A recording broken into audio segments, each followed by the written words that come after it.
Dievčatá z Bojničiek majú všetko pripravené. Už sú aj na štartové čiare, takže nič nám nepraví v tom, aby sme išli ďalej a odštartovali ďalší súťažný pokus žien.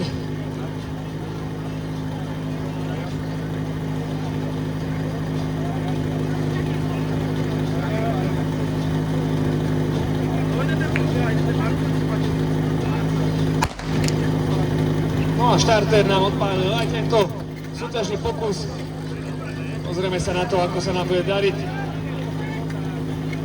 Trošičku sme tam bojovali s košom, ale už to je všetko tak, ako má byť.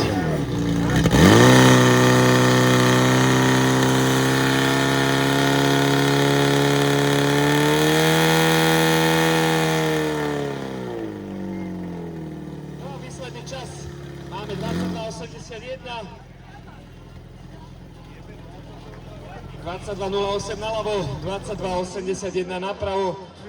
To je výsledný čas, ktorý zapisujeme pre ženy z Bojničiek.